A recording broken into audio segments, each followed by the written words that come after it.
bahwa dia berada di suatu tempat seperti itu biasanya gitu. Tapi kita tanyakan, dia nggak mimpi apa-apa. Sudah sering kita tanya kalau pasien gitu.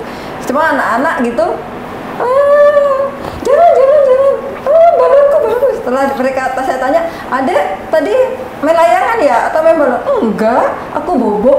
Gitu.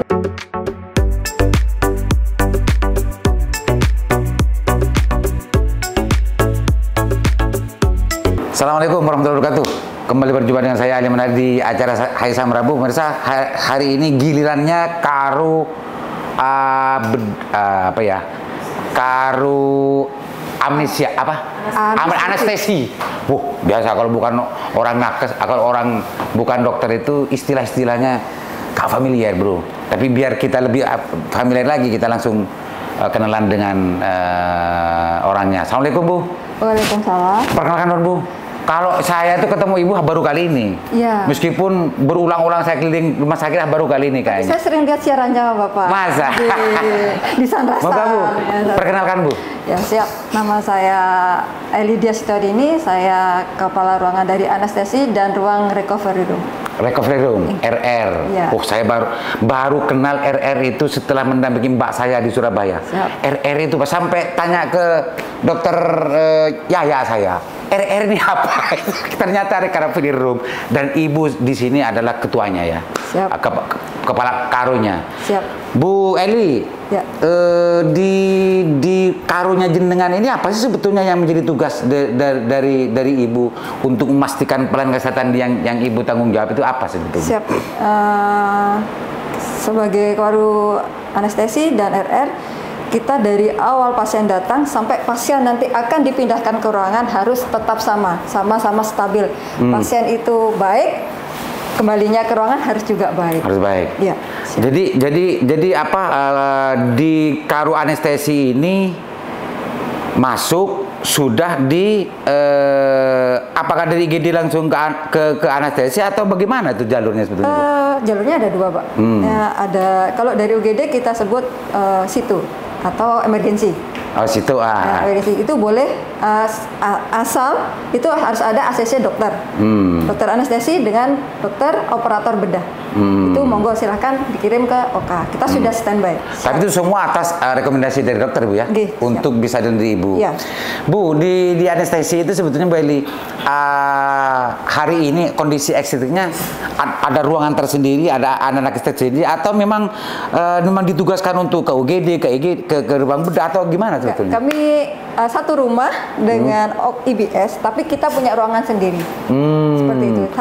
Satu rumah dengan? Tapi dengan IBS, tapi kita punya ruangan sendiri khusus untuk anestesi dan recovery. Di nakesnya Ibu itu bisa saya masuk ke ruangannya IBS? Nakesnya Ibu? Bisa. Gitu. Semua tenaga medis perawat saya kan anestesi, jadi mendampingi dokter anestesi untuk membius. Seperti itu. Nanti ketika sudah selesai untuk dibius atau selesai untuk operasi, dia masuk recovery room, kita juga yang menangani. Biar saya lebih paham lagi, dan juga Mas Baiti, Mbak Ambar juga lebih paham, dan juga pemirsa lebih paham. Anestesi apa? Anestesi. Anestesi itu apa? Makhluk apa itu sebetulnya?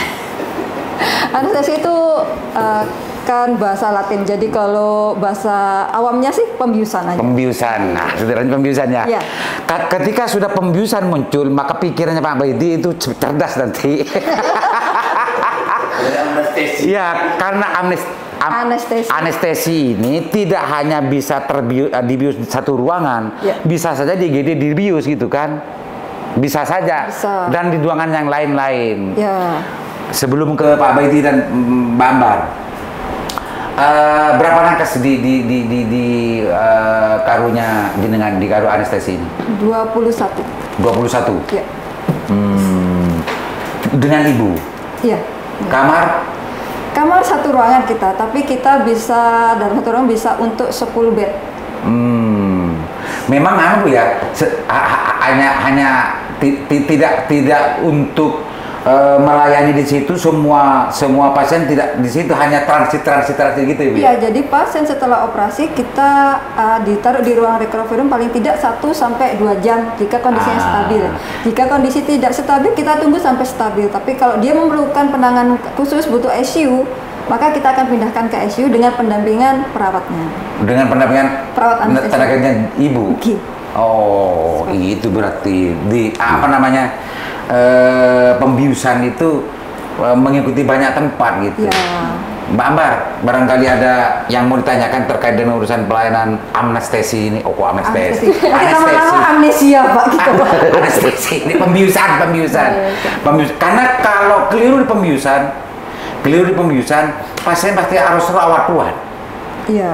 Mbak Ambar barangkali ingin menanyakan tentang masalah pelayanan, tentang pelayanannya bagaimana dan atau setidaknya ada orang yang aserok ke Mbak Ambar, masyarakatnya, kok beri seumpama ada begitu, ada pengalaman begitu. Setelah dibedah saya itu merasakan sakit atau bagaimana, atau ada keluhan-keluhan terkait masalah pembiusan, karena semua itu adalah akibat dari itu, Bu, ya. Kesalahan anestesi bisa saja orang itu sakit ngerti. Iya. Bisa fatal. Kalau kesalahan itu bukan untuk mengibatkan nyeri, tapi kalau kesalahan jangan sampai ada kesalahan. Karena ada kesalahan anestesi bisa berakibat fatal. Jadi bukan karena kesalahan bisa berakibat nyeri, itu salah sekali. Jadi kalau kesalahan anestesi itu bisa berakibat fatal. Jadi kita berupaya semaksimal mungkin jangan sampai ada kesalahan anestesi. Seperti itu. Silakan Mbak Ambar. Ya, sebelumnya Assalamualaikum warahmatullahi wabarakatuh.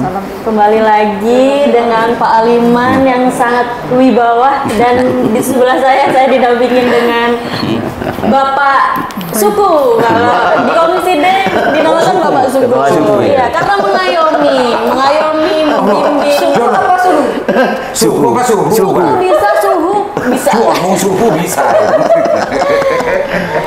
Jadi alhamdulillah kita bertemu kembali, bersilaturahmi kembali dengan Pak Aliman dan Bu Eli. Saya juga baru ketemu juga. Berarti pada bingko Mbak. Iya, baru bertemu. Sampai akan waktu manganda lah coran itu. Kan saya ada di ruang itu, Pak. Kalau dengan Bu Vera tadi di bed kita itu seperti kepompong gitu. Silakan Mbak. Ya, jadi kalau untuk anestesi ini yang saya baca itu adalah vitalnya sebelum pembedahan. Jadi kan sebelum pembedahan kita harus dianestesi dulu. Lalu setelah pembedahan juga dianestesi dulu. Untuk urusan pembedahan ini saya mengalami pribadi, Pak Aliman. Punya pengalaman sendiri? Punya pengalaman sendiri, karena saya waktu melahirkan itu kan proses sesar. Anak pertama itu. Di sini? Bukan, di Surabaya. Ini cerita pengalaman aja. Cerita pengalaman dulu. Karena ada hal yang setelah anestesi itu mungkin tidak terkontrol dari alam bawah sadarnya saya sendiri. Ketika suami bertanya, kamu mimpi apa setelah dianestesi agar tidak sakit? Mimpi apa? Soalnya kamu ini takbir Allahu Akbar seperti itu. Jadi kehilangan kesadaran seperti itu. Itu biasanya dikarenakan apa, Bu Eli?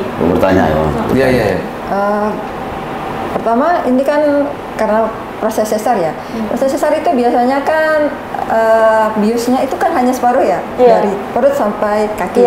Tapi ada pasien juga karena sudah dibius gitu, tapi dia merasa saya ingin tidur atau nyeri, jadi kita tambahin obat untuk penghilang nyeri. Itu juga ada pengaruhnya untuk biasanya pasiennya akan tidur. Tapi kadang karena tidurnya mungkin terlalu nyenyak atau bagaimana, jadi dia memimpikan hal yang dipikirkan dia. Seperti itu. Tapi dia tidak merasa bahwa dia mimpi, tapi pendampingnya biasanya pasti akan ini mimpi apa ini, pasti begitu. Kita sudah sering seperti itu. Bening aja. Bukan, tapi dia merasa bahwa dia berada di suatu tempat seperti itu biasanya gitu. Tapi kita tanyakan, dia nggak mimpi apa-apa. Sudah sering kita tanya kalau pasien gitu. Cuma anak-anak gitu, jangan. Balonku. Setelah saya tanya, Adek tadi main layangan ya atau main balon? Enggak, aku bobok. Bu Eli, mendalami Mbak Ambar ini. Pembiusan itu kalau melihat cerita barusan dan ditambah ceritanya Bu Eli, kayak saya berpikir kayak saya waktu ngudena lambe. Akibat dari sesuatu. Begitu modelnya. Begitu, bukan ya, bukan Bu ya? Bukan Pak. Bukan seperti narkoba, bukan? Bukan Pak. Tapi memang ada obat yang memang Ada unsur narkobanya nggak pembiusan? Kalau semua anestesi pasti berunsur narkoba Pak. Jadi tidak sembarangan kita mengeluarkan obat narkoba, kita harus punya izin dari Depo Farmasi. Seperti itu. Bisa saja itu juga bagian dari itu Bu. Berarti sudah ada ingredientsnya di obat anestesi itu. Semua obat anestesi itu pasti ada narkoba. Pembiusan itu. Pembiusan. Karena lamba Bu, lamba. Catat ya lamba ya, bukan. Ada banyak saya menyaksikan orang semacam itu. Ya berarti ada itunya. Ada itunya. Apa itu? Lanjut Babar. Apa? Lalu seperti ini Bu, saya kan dulunya tuh tidak memiliki sinusitis. Setelah saya melahirkan dan setelah di anestesi, tiba-tiba saya terkena sinusitis yang sampai sekarang ini tidak kunjung sembuh. Apa itu efek dari pembiusan tersebut atau efek dari obat waktu pembedahan apa? Izin. Kalau sinusitis kita beda tempat ya. Kalau pembiusan beda tempat. Kalau sinusitis itu kan ada penyakit tertentu, bukan karena pembiusan. Beda itu. Sinusitis itu pembiusan itu tidak berakibat sinusitis. Tidak, karena sinusitis itu kan peradangan pada hidung. Sinusitis itu apa? Kan peradangan pada hidung kalau. Iya, peradangan. Awamnya sih seperti itu Pak. Bayi dia nggak iya. Kayaknya Pak ini lihat saya kayak bingung. Apa ini? Anu anak tanya sih. Bingung dia mau tanya. Tak sedih budin nggak tahu jauh. Sinusitis relong. Peradangan pada hidung. Biasanya dia punya alergi tertentu, kayak udara, kayak debu. Itu dia punya alergi tertentu. Tapi kalau obat anestesi mengaburkan sinusitis itu kayaknya enggak. Belum ada seperti itu. Tapi kebetulan berarti kebetulan Ambar setelah itu di anestesi pas atau sinusitis aja. Cuma kebetulan aja mungkin Bu ya. Cuma curiganya Ambar ini itu akibat dari anestesi. Karena kebetulan waktu setelah itu muncul itu ya. Iya, karena dulu tidak memiliki sinusitis. Jadi kalau sinusitis itu kan bukan turunan. Sinusitis itu bisa terjadi karena dia punya alergi, perubahan cuaca juga bisa, karena ada debu juga bisa. Jadi bukan karena keturunan kalau sinusitis seperti itu. Artinya tidak ada anunya sama tidak ada kaitan sama anestesi. Ada terkait urusan masalah anestesi pembiusan. Jadi saya begini Bu, kalau nanti saya banyak Pak Liwan. Karena saya melihat Pak Baiti ini lebihan dari Bu, kalau Bu Elinda mungkin ya, lebihan dari Pak Sipul. Alenteng siaman dan kerjanya nih Mas Haker mungkin pernah masuk juga di situ dan pernah setidaknya menyaksikan. Ada pengalaman lain yang konfirmasi. Bu Eli, begini Bu Eli, saya kemarin mulai podcast yang kemarin Pak Liwan, artinya kita ini bicara orang semasuk kayak bius saja ya. Beriin pemahaman yang baik. Satu itu Pak. Saya punya pikiran sendiri. Orang yang susah. Ketika masuk bius ini susah orang. Itu saya minta tolong ya bagaimana caranya yang dibius itu agar diberi pemahaman sorwatuang, pembanyakan begitu. Satu. Kedua Pak Liman, ketika setelah bius lemari operasi itu saya sayangkan ini mungkin buat ini direkturnya nanti biar mendengar suara saya ini ketika keluar dari ruang bedah aja saya nyodok ya Pak. Saya nyodok belum tahu. Nah ini saya pernah melihat itu dan saya tidak tega. Saya juga sering melihat kalau urusan itu tidak tapi bukan di ruangan bedah Bu. IGD. Benar-benar itu. Nah saya di ruang bedah ini Pak. Ini kan di ruang bedah. Setelah dioperasi itu kan kenangan kan begini. Itu minta tolong diperbaiki lah. Sarananya. Orang ini mata kerja, jadi mari kilo info kilo lobar sana gelundar langsung deh Nah satu itu ya. Dua ya. Ketiga Pak, kalau bisa saya melihat ketika ini ke ruangan masuk ke bedah ya, itu mestinya ada keluarnya nanti. bukan ketika keluar orang Sama, bedah Pak. itu paling berjegiat. Pintunya sama gitu ya Pak? Oh, Pintunya sama. Pintu masuk, pintu keluar satu. Sama. Saya pinginnya ini bukan satu, Dua ya Pak? dua. Jadi masuk ketika orang itu keluar setelah dibedah lebut ereng. Exit lah, exit lah, ya. Begitu. Itu karena ini inisiator saya ini karena sering ada di sini Pak Liman melihat itu. Saya meskipun nggak cerita saya percaya. Iya, artinya kalau ini ketelah dibedah, ini orang juga ngumpul punya anu dia mana? Ruang tunggunya. Di ruang tunggunya, ya ruang tunggunya. Oh. Coba beri dua. Jadi tepat masuk ke dalam, mari bedah ngale kereng. Jadi orang-orang yang menunggu di pasien itu di sampingnya. Tangga Bu Eni ada 3. Yang menarik yang terakhir ini apakah masuk dalam pikirannya dan catatnya Bu Eni ketika melihat kesemrautan gitu di situ atau gimana? Terserah Ibu. Tapi 1, 2, 3 tanggapi Bu. Saya jawab Pak ya. Kalau yang pertama untuk kenyamanan pasien atau pemahaman pasien kita sudah ada dokter anestesi yang berhak untuk memberi informasi adalah dokter anestesi. Tapi ketika kita memulai pembedahan atau ketika kita timbang terima kita sudah mencoba, Ibu yang tenang ya Bu. Ya, kita sambil berdoa, kita coba berdoa bersama-sama. Itu yang ngomong siapa itu? Perawatnya Pak. Oh, Kita iya. bantu di Jangan sampai ini karunya juga ngomong ke pasien juga gitu. Nah, itu SOP. Terima juga Pak. Itu SOP Iya. maksudnya Pak Bidi. Iya. Artinya Jadi kita memberikan ketenangan bagi kadang kita Iya. juga pegang. Iya. Ayo Bu kita berdoa bareng. Ayo Bu astagfirullah. Ayo kita nyebut. Ayo kita sudah mencoba gitu. Dan itu memang memberikan pengaruh yang positif sekali. Sudah terlaksana itu. Siap. Nanti kapan-kapan saya mau lihat Pak. Oh, Hah? Iya, Memang iya, dari dulu SOP-nya seperti itu. Iya maksudnya takut tidak dikerjakan mau keburu-keburu man kerja goreng belu kalau coba masuk kan gitu. Hah? Itu kan bisa terjadi. iya, Kita Kita kapan-kapan mau lihat. pakemnya untuk briefing ya Bu, untuk briefing nakes di anestesi seperti itu Bu ya. Iya. Kalau untuk persiapan untuk pemberian itu prakondisinya untuk diberikan agar tenang dan agar tidak Bu, panik gitu ya. Sebelum kita mulai, Ibu, kita akan mulai nusuk ya Bu ya. Ibu posisinya kita kasih Ibu bungkuk ya. Kalau memang untuk separuh Ibu bungkuk ya. Biar kita cepat untuk anestesinya, ibunya bisa nggak nyeri lagi. Biasanya kita sudah, Ibu yang tenang ya. Seperti itu kita sudah memberikan biar pasiennya juga tenang. Tapi kalau untuk pemberian informasi atau pemahaman keluarga pasien, biasanya langsung ke dokternya. Sebelum dia untuk berangkat ke operasi, dia sudah diberikan informasi bahwa nanti di anestesi gini ya Bu, biasanya seperti ini. Itu yang satu, yang kedua. Kalau yang kedua tentang sarana, nah ini yang bisa memberikan adalah nanti bagian sarananya. Seperti yang untuk yang gitu. Itu juga Bu Eni menyaksikan, Iya. memperhatikan tiap hari nggak? Iya. Nyaman nggak itu? Ya nggak nyaman Pak. Lo nyaman ternyata tadi. Nggak nyaman karena ada hentakan Pak. Enggak, Dan memang yang berpengaruh nah, adalah- itu pengaruhnya Bu, sampean juga ngomong. Iya. Sebagai karu ini harus ngomong.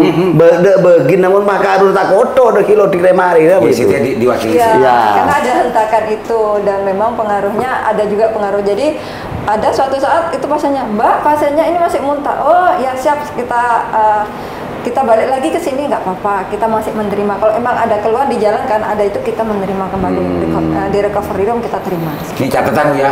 Siap. Catatan juga dilihat, diperhatikan, juga disaksikan Bu Eli dan atas masukan Pak Baidi bahwa jalur untuk membawa pasien Iya. itu justru Mungkin terlalu tinggi. ya Iya. membuat sebuah tidak nyaman. Iya. Nah, itu yang Kedua. yang ketiga pintu.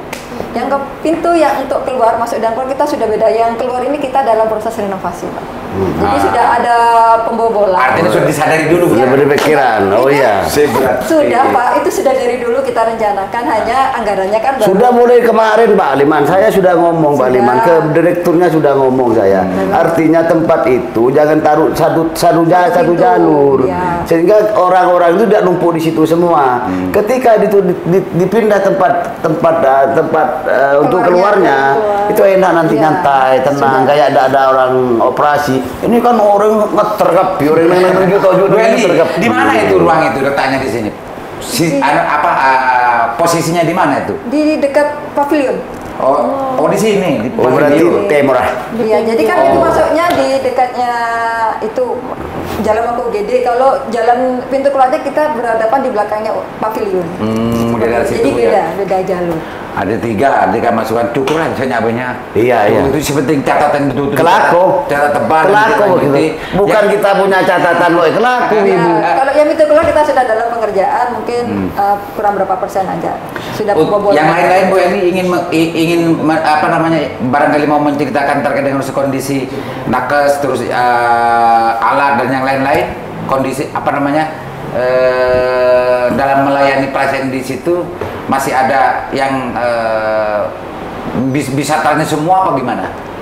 Kalau realnya, kalau sama ini masih tertangani semua. Tapi kalau untuk yang sekarang ini kan ada renovasi ruangan Pak. Jadi agak kecil kan Pak, mengecil. Tapi kita berusaha untuk maksimal mungkin untuk melayani pasien. Berusaha itu ya berusaha. Tapi kalau sarananya belum memadai kan juga pasti kurang Bu. Iya. Sarana apa yang kurang di situ sekarang? Kalau sarana yang kurang sebetulnya sudah semua, cuma karena terkendala renovasi ini Pak. Kalau biasanya sih enggak, cuma karena terkendala renovasi ini, jadi kita mindah-mindah pasien, geser-geser pasien ini agak susah. Karena kan memang terkendala kan kayak diblokir kan tempat-tempat itunya untuk pintunya itu. Bambang ada lagi yang mau disampaikan? Cukup, tapi mungkin ada sedikit tambahan pertanyaan aja. Untuk obat anestesi ini kan berbeda-beda ya. Siapa?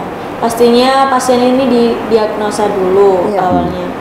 Nah, kemungkinan ini ada teman saya. Jadi teman saya ini pernah pembedahan seperti itu. Lalu setelah anestesi kemudian mungkin bukan hal baik yang diterima. Setelah anestesi bisa terjadinya kelumpuhan, itu gimana? Kalau masalah kelumpuhan itu anestesinya apa dulu? Gitu. Jadi kan kita setelah semua ini anestesinya kan separuh ya. Biasanya kan kita tes dulu. Ketika sebelum pindah kita tes dulu. Ini pasiennya bisa gerak enggak? Atau sebelum dia dibius kita tanya, Bu kakinya bisa gerak enggak? Terus setelah sebelum kita pindah, kita itu ada skalanya untuk anestesi yang separuh itu bisa gerak enggak kakinya. Kita tunggu, kalau nggak bisa gerak 1 jam, 2 jam. Kalau memang 1 jam, 2 jam belum bisa gerak, kita konsulkan ke dokter anestesinya. Seperti itu. Ada kejadian Mas Ambar? Teman. Iya, ada kejadian. Iya, ada kejadian, tapi tidak berlangsung lama. Hanya beberapa hari seperti itu. Kan pastinya kan keluarga itu panik. Pak Aliman. Tapi tadi memang Mbak ini kan menjelaskan masalah anestesi ini harus ada akurat dan ketepatan ya. Karena salah bisa fatal itu ya. Makanya diusahakan tidak ada kesalahan, karena sedikit saja kesalahan bisa berakibat fatal pada pasien. Lebih kalau beri obat banyak kali gitu Bu ya. Iya, juga jangan juga. Bisa kepelangan. Kan beda juga umur juga, berat badan juga. Jadi kita harus semuanya dihitung Bu ya. Iya, dihitung. Oke, Bu Eli, catatannya betul-betul didengar ya, dan itu dikomunikasikan juga langsung sebetulnya. Kalau tidak langsung kepada direktur, ke yang lain lah. Ya, yang bersangkutan. Agar ada tindak lanjut dari apa yang kita bahas hari ini. Barangkali ada hal lain yang ingin ditegaskan lagi Bu Eli sebelum ditutup?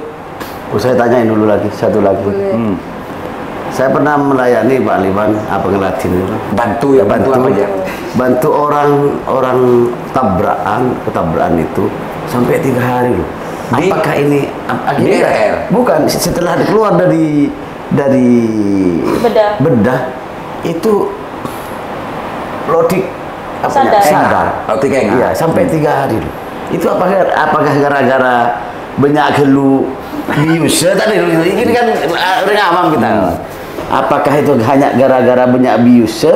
Apakah yang akibat dari kecelakaannya? Koma gitu. Itu jauh dengan medik. Ini pengalaman Bu. Ya ini kan pengalaman saya, ini pengalaman. Ini saya tanya. Mungkin nggak ada kelebihan dosis atau yang lain-lain orang sampai semacam itu? Saja lihat. Kalau kelebihan dosis sih enggak sebetulnya, tapi kita tergantung pasiennya dulu, kondisi pasiennya dulu seperti itu. Sebelum dia operasi bagaimana? Apa ada gegar otak dulu? Apa tidak? Gegar otak. Kalau gegar otak memang untuk pemulihannya itu lebih lama. Seperti itu. Jadi kalau gegar otak artinya itu biasa dan mudah dalam medik ya Bu ya? Dalam medik. Kalau gegar otak itu memang kita biasanya tidak sampai banyak Pak, karena memang fungsi otaknya kan juga takutnya Belum stabil. bermasalah. Ya, itu kan Betul. sampai 2 hari Pak Liman. 2 hari itu keluarganya sampai ke rumah. Tak tanya anak lo di Lotik enak. ada mereka lagi Kalau- banyak kerlu saya biu jadi zaman tuh. Kerlu kita yakin ke dokter. Kalau gagal Kok otak 3 hari loh? memang observasinya lebih ketat untuk kesadarannya. Jadi dia kadang lebih banyak ngelanturnya kalau kena otaknya. Iya. Tapi memang proses untuk penyembuhannya Awat-awat gitu ya? Iya, proses penyembuhannya memang agak lama seperti itu. Jadi nggak langsung kayak yang biasa aja, yang elektif langsung bisa. Namanya siapa? Biasanya dia langsung lihat. Kalau gagal otak itu tidak bisa langsung seperti itu. Ya, Pasti ya. ada Responnya prosesnya. masih Iya, responnya belum. masih loadingnya masih agak lama. Jadi seperti Oke. itu. Ada lagi Bu yang ingin disampaikan terkait dengan urusan yang dibahas untuk lebih ditegaskan lagi, termasuk dengan catatan-catatan besar itu? Ya, kalau catatan tadi mungkin yang bersangkutan bisa lebih melihat kondisi yang ada Gitu ya? seperti itu. Yang lain enggak Bu, sudah cukup Bu ya? Sudah cukup. Mas Babar cukup? Cukup. Bapak ini? Pemirsa, catatannya penting untuk ditindaklanjuti. Ini bukan suatu urusan yang sulit dan tidak membutuhkan banyak anggaran. Urusan geng AKB labeng dengan meloros apa namanya? Jalan. Mana orang lo talopuk gitu ya. Kerja talopuk. Biu sih bisa hilang man. Bisa jadi nanti jantung ada yang di situ. Bukanya buka lagi. Buka lagi. Dan insya Allah itu bukan sesuatu yang perlu untuk dibahas lagi ke Dewan dan ke Pak AP juga perlu. Nggak perlu. Tapi perlu ada goodwill dari pihak direksi untuk menindaklanjuti apa yang terjadi di sekitar ruangan Karu Anestesi, dan itu mudah-mudahan bulan depan 1 minggu 2 minggu Pak Baidi ini tukang ceknya nanti sudah diselesaikan Minggu depan saya cek lagi. Assalamualaikum warahmatullahi wabarakatuh.